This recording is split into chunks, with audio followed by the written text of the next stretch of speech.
Bienvenidos a un nuevo video. Hola, en este video vamos a hablar sobre una alimentación saludable y la importancia que tiene en la diabetes. La alimentación en las personas con diabetes constituye uno de los pilares fundamentales para el control de la enfermedad, una dieta saludable complementada. El primer grupo serían los hidratos de carbono. Ahí se incluyen las verduras, las frutas, las hortalizas.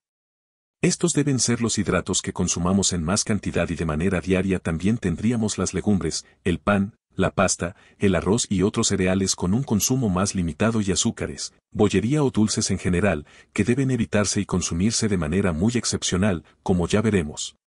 Por otro lado, tenemos las proteínas donde incluimos la carne, el pescado, los huevos y por tercer grupo, las grasas, donde ahí incluimos todos los aceites, los quesos, las mantequillas.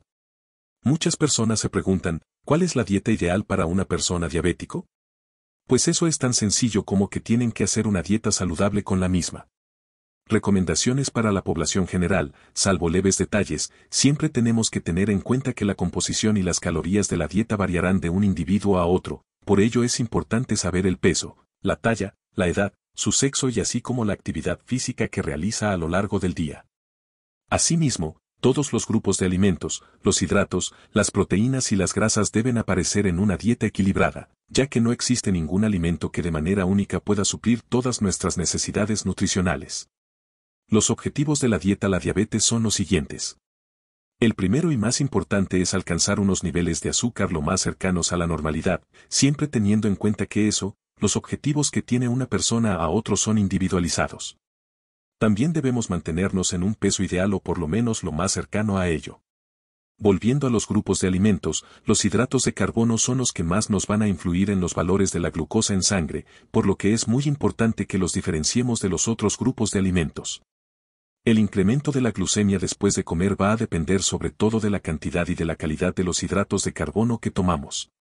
Podemos dividir los hidratos en dos grupos, los hidratos de carbono simples, que se digieren muy rápidamente y pasan al torrente sanguíneo en cuestión de minutos. Esto nos lo vamos a encontrar en los azúcares refinados como el azúcar blanco, los caramelos y en alimentos mucho más saludables como son la fruta o la leche. Por otro lado, tenemos los hidratos de carbono complejos, estos tardan más en absorberse, por lo que van a producir una elevación más lenta y moderada del azúcar en sangre. Se encuentran en las verduras, las frutas, los cereales o las legumbres. A pesar de que formen parte del mismo grupo, no todos los hidratos de carbono son iguales, los dulces, los helados o las chucherías deberían evitarse, reservándose su consumo solo para ocasiones especiales o en caso de una hipoglucemia. En cambio, el consumo de frutas, verduras o lácteos debería ser la fuente principal de hidratos. Otros alimentos como las legumbres o los cereales, donde se incluyen el pan, la pasta o el arroz, deberían limitarse en la dieta. Con respecto a los cereales, siempre van a ser preferibles los cereales integrales frente a los refinados, como son el pan blanco, el arroz blanco o la pasta. Esto es debido a que al refinar los cereales se va a disminuir considerablemente la cantidad de vitaminas, minerales y fibra y asimismo el pico de azúcar que producen en sangre es más brusco. De todas formas, hay que tener en cuenta que tanto cereales integrales como refinados presentan unas calorías similares, por lo que es falso el mito de que el pan integral no nos engorda. Nunca, salvo en el caso de que tengamos hipoglucemia o celebraciones muy puntuales. Deberíamos tomar bebidas azucaradas. Ahí incluimos los refrescos, el cacao en polvo para añadir a la leche del desayuno, algunos de estos refrescos pueden contener hasta 16 sobres de azúcar por cada medio litro. Por lo que si no son recomendables para nadie, muchísimo menos lo serán para las personas con diabetes. Sí que es evidente que el azúcar nos la vamos a encontrar en ciertos alimentos como estos refrescos o los dulces, pero es muy importante revisar el etiquetado de los alimentos, ya que muchas veces se añade azúcar. Alimentos como las salsas de tomate, los embutidos, las pizzas o incluso productos light o cremas de verduras donde no nos imaginaríamos que la pueden encontrar. En el segundo grupo las grasas incluimos todos los aceites, los compuestos mayoritariamente formados por grasa y las semillas, estos no contienen carbohidratos, por lo que al comerlos no van a tener un efecto directo en el control de la glucemia, pero sí que es muy importante que controlemos la calidad y en menor importancia la cantidad de la grasa. Ingerir la grasa más recomendable siempre va a ser la grasa monoinsaturada. Que la encontraremos en el aceite de oliva, los frutos secos o los aguacates. También es saludable la grasa poliinsaturada, rica en omega 3, presente en los pescados como el atún, la trucha, el salmón o la sardina. No deberíamos consumir, en cambio, las grasas tipo trans, las mantequilla, las margarinas, la bollería industrial y las galletas. Para hablar del último grupo tenemos las proteínas.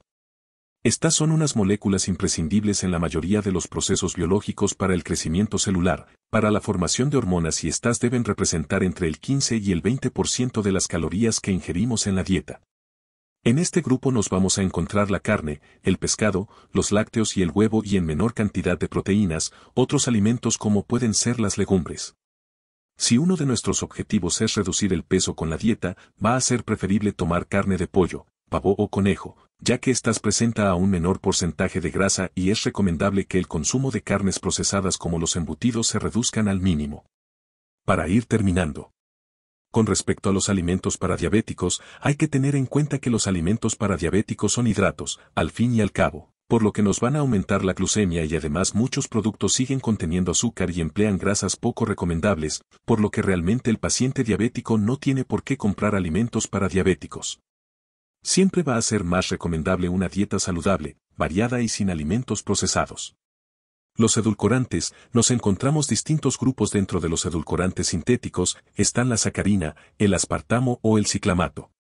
Estos al carecer de valor energético, no nos van a aumentar el azúcar en sangre, pero siempre deben consumirse con moderación, ya que, por ejemplo, el sorbitol presente en los chicles puede producir diarreas si se toman cantidad muy elevada. Con el tema de los suplementos vitamínicos, minerales, antioxidantes o el omega 3, para terminar, me gustaría mencionar estas recomendaciones generales para una dieta saludable con diabetes. Lo primero, dependiendo del tratamiento que esté tomando, sería recomendable repartir la ingesta de alimentos entre 4 y 6 comidas al día, evitando siempre los picoteos. Deberíamos eliminar, salvo en el caso de hipoglucemia, el azúcar, los zumos, los refrescos, la repostería o los dulces en general, porque estos nos van a elevar de manera brusca el azúcar en sangre. Se relacionan de manera directa con el aumento de peso y riesgo cardiovascular y además llevan otros ingredientes no recomendables como son las grasas trans o los conservantes. Siempre va a ser preferible como fuente de hidrato principal la verdura, las frutas, los lácteos y, en menor medida, legumbres o los cereales como el arroz, pan o la pasta. Asimismo, recuerdo que deberíamos reducir el consumo de grasas como los embutidos, los quesos y carne procesada en general, pero siempre teniendo en cuenta que más importante que la calidad de la cantidad de grasa que tomamos es la calidad de las mismas. Siendo la principal grasa para cocinar el aceite de oliva. Y asimismo, recordar que debemos moderar el consumo de sal y el alcohol, no consumiendo más de 1 o 2 vasos al día y evitando bebidas destiladas, porque aumentan más de peso y aumenta el azúcar. Espero que le haya resultado interesante toda esta información y, por supuesto, ante cualquier duda, no dude en contactar con su médico de cabecera o con cualquiera de sus especialistas. Muchas gracias. Me encantaría que te suscribieras a este canal adicional a los más de 180 recetas especialmente para diabéticos. Abajo en la cajita de descripción te dejo los enlaces del curso completo online de libros de cocina especialmente para diabéticos, junto al link de Instagram. Si viste el video hasta acá, me encantaría que dejaras el emoji aparte, cada vez que comentas me apoyas un montón y cuando ves los videos completos también si te gustó el video, dale like. Nos vemos en una próxima y recuerda compartir y activar la campanita de notificación para que no te pierdas ningún video. Chao.